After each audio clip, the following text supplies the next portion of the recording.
Hello everyone, this is Sayyid Usman. Currently, I'm a first year medical student at Vardhaman Mahavir Medical College and Safdarjung Hospital, Delhi.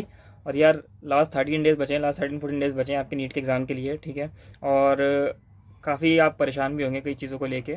और यार देखो, अब जो है last time बचा है, अब आपको जो है चीज़ों को समेटना है, ठीक है। जो भी आपने पढ़ा पूरे साल, जो आपने 2 साल से पढ़ा, 1 साल से आपने पढ़ा, पूरी तैयारी करी, सारे लेक्चर्स देखे, सारा रिवीजन करा, टेस्ट दिए, अब आपको उसको समेटना है, ठीक है। उसको समेटने की आपकी बारी आ गई है। अब आपको जो है final basically cherry on cake होता है ना, वो करना है आपको चीज़ों को समेटना है, आपको कंपाइल करना है।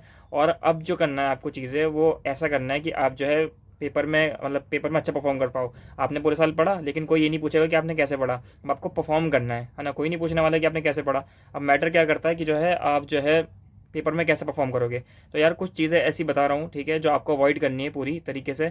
लास्ट 10 to 13 डेज में, 15 डेज में जो भी आपका टाइम बच रहा है, ठीक है, उसमें आपको अवॉइड करनी है, बिल्कुल करनी है अवॉइड, ठीक है। ताकि जो है पेपर में कुछ गलतियाँ ना हो आपसे, ठीक है। पहली बात ये कि जो है अब जो है रात को सोना स्टार्ट कर दो। जो बंदे रात को जागते थे, जाग के पढ़ते हैं, वो रात को सोना स्टार्ट कर दो, क्योंकि अगले दिन फ्रेश। बेसिकली क्या होता है, जब हम अपने जो है ना, हमारी साइकिल डिस्टर्ब हो जाती है सोने की, उसकी वजह से हम जो है दिन में जो है अच्छी तरीके से एफिशिएंटली जो है दिमाग नहीं चला पाते कई बार। तो इसको अवॉइड करो। कई सारे बच्चे दोपहर में सोते हैं, ठीक है, तो उसको अवॉइड करना, ठीक है। लास्ट अब डेज में जो है रात को सोना स्टार्ट कर दो, ताकि सुबह में जल्दी उठ के पढ़ाई करना स्टार्ट कर दो। होगा थोड़ा थोड़ा, धीरे धीरे करके होगा, थोड़ा थोड़ा करके अपना जो है रात में सोना स्टार्ट कर दो। दूसरी बात यह है कि अपना टाइम वेस्ट नहीं करना just because you are bored, ठीक है। सब बोर होते हैं लास्ट के टाइम में। जिसने पूरे साल पढ़ा है ना, मैं बता रहा हूँ, जिसने पूरे साल पढ़ा है, जिसका रिवीजन कंप्लीट है, जिसने सिलेबस कंप्लीट कर लिया था, जो टेस्ट दे रहा है, वो बोर हो रहा होगा बहुत ज़्यादा कि यार ये चीज़ें बार बार पढ़नी पड़ रही हैं। लेकिन यार यकीन मानो, ये लास्ट डेज है यहाँ पे, इस इन डेज में अच्छी तरीके से रिवाइज कर लो और अपना टाइम बिल्कुल वेस्ट मत करना है, क्योंकि तुम बोर हो रहे हो, ठीक है। थोड़ा बहुत ठीक है, थोड़ा बहुत आपने फन कर लिया, थोड़ा बहुत घूम लिया हल्का फुल्का आधे घंटा, ठीक है, तो ठीक है। लेकिन ऐसा नहीं है कि तुमने घंटों बर्बाद कर दिए। लास्ट के डेज बिल्कुल बहुत इंपॉर्टेंट होते हैं। अच्छी तरीके से रिवाइज करो, सारी चीज़ें कंपाइल करो, ठीक है। तीसरी बात यह कि अपने जो चैप्टर्स हैं उसको अच्छी तरीके से रिवाइज करना। जो क्लास के क्वेश्चन जो टीचर ने आपको कराए वो जरूर देख लेना, ठीक है। आप रिवीजन तो कर लोगे, आप कंसेप्ट रिवाइज कर लोगे, लेकिन क्वेश्चंस भी देख लेना। जो आपने क्वेश्चंस करे थे, जो टीचर ने आपको कराए थे, वो क्वेश्चन जरूर कर लेना। या फिर आपने मॉड्यूल सॉल्व करे होंगे, मॉड्यूल में जो आपने क्वेश्चन गलत करे थे वो देख लेना, ठीक है। चौथी बात यह कि आप जो है ना स्लीप को अवॉइड करना 2 से लेकर 5 के बीच में। जो आपका पेपर का टाइम है ना, उस टाइम आप सोना बंद कर दो। अगर कोई सोता तो उस टाइम पे सोना बंद कर दो। उस टाइम जो है पेपर अटेम्प्ट करो। उस टाइम पे क्या करो, आप फुल सिलेबस टेस्ट दो, ठीक है। तो उस टाइम पे आप जो है अपने माइंड को अच्छी तरीके से बिल्कुल एक्टिव रखो। इसके बाद अगला पॉइंट ये है कि आप जो है खाना हेल्दी खाओ। ऐसा ना हो कि आपके पेपर के दिन तबीयत खराब हो जाए, ठीक है, तो उसको अवॉइड करना। और अच्छी तरीके से मतलब कि बिल्कुल अच्छा खाओ, हेल्दी खाओ, जंक फूड को बिल्कुल अवॉइड करो, ठीक है। और इसके बाद जो है और ये भी याद रखना कि मान लो कि अगर किसी को हल्का फुल्का सर में दर्द हो रहा है, फिर बुखार हो रहा है, तो पीसीएम लेके जाना अपने साथ, पैरासीटामोल। और पैरासीटामोल खा लेना, ठीक है, पेपर से पहले, कोई दिक्कत नहीं है। इसके बाद जो है अपना जो है फुल सिलेबस टेस्ट देना स्टार्ट कर दो अच्छी तरीके से। कोई अगर फुल सिलेबस टेस्ट नहीं दे रहा तो फुल सिलेबस टेस्ट दो। इससे आपको पता चलेगा कि आप कहाँ स्टैंड कर रहे हो। दूसरी बात, आपको आदत बनेगी फुल सिलेबस देने की। अगर फुल सिलेबस देने की आदत नहीं है तो पेपर में जाके जो है गुड़ गोबर हो जाएगा, ठीक है। फुल सिलेबस टेस्ट दो। और कहाँ से देने हैं वो तुम देख लो यार, आकाश का दे लो, आकाश का अच्छा होता है टेस्ट, मॉडरेट होता है, ठीक है। एलन का जो तुम्हारा जो मेजर टेस्ट होते हैं वो हार्ड होते हैं, लेकिन अगर किसी की तैयारी अच्छी है तो वो एलन का टेस्ट दे। जिसकी तैयारी अच्छी है वो एलन का टेस्ट दे। मैंने खुद एलन के टेस्ट दिए, तो जिसकी तैयारी अच्छी है वो एलन का टेस्ट दे। अगर जिसकी तैयारी अच्छी नहीं है वो पीडब्ल्यू का दे और आकाश का दे, क्योंकि एलन का टेस्ट हार्ड होते हैं, उनके क्वेश्चन बहुत मस्त मस्त होते हैं, बहुत हार्ड होते हैं। लेकिन किसी को मजे लेने अगर टेस्ट देके कि हाँ यार मजा आएगा, अच्छे अच्छे क्वेश्चन करेंगे, तो भाई एलन का टेस्ट दो। उसके बाद ये याद रखना कि ओएमआर फिल करना स्टार्ट कर दो। अब अगर ओएमआर फिल नहीं कर रहे तो ओएमआर फिल करना स्टार्ट कर दो जब टेस्ट दे रहे हो, तो ओएमआर के साथ दो और ऑफलाइन मोड में दो।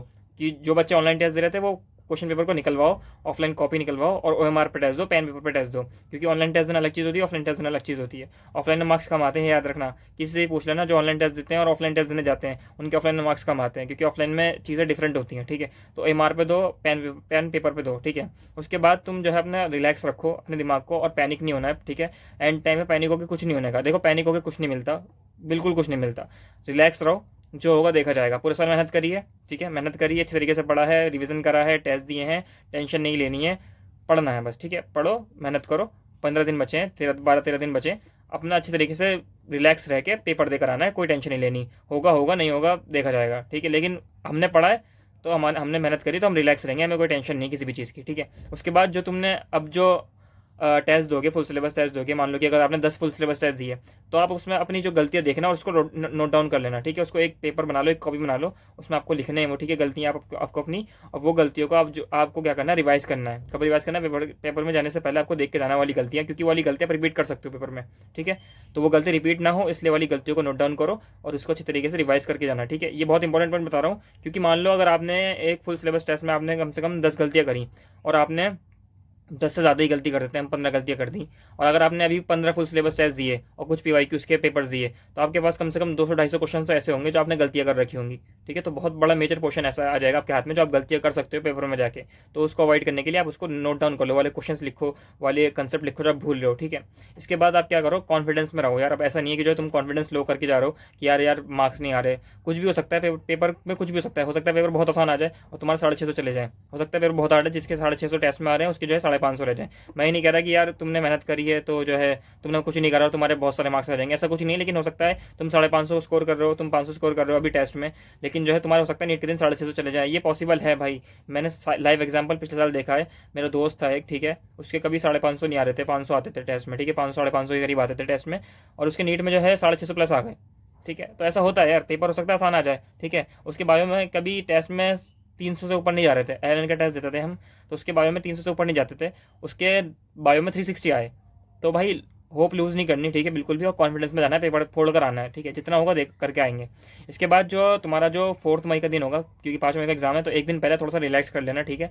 ऐसा नहीं कि पढ़े जा रहे हो पढ़े जा रहे हो पढ़े जा रहे हो, थोड़ा सा रिलैक्स कर लेना, थोड़ा बहुत घूम लेना, थोड़ा बहुत दोस्तों से मिल लेना। लेकिन हाँ, एक चीज़ और याद रखना कि जो है तुम जो है वो मत देखना, क्या कहते हैं, कभी तुम जो है अपना क्या कहते हैं, एक और पॉइंट ऐड कर देता हूँ मैं इसमें, तुम फ़ोन चलाना, ठीक है, फ़ोन तो चलाना, मैं मना नहीं कर रहा फ़ोन चलाना, लेकिन फ़ोन में तुम रील्स मत देखना, ठीक है, रील्स बिल्कुल मत देखना।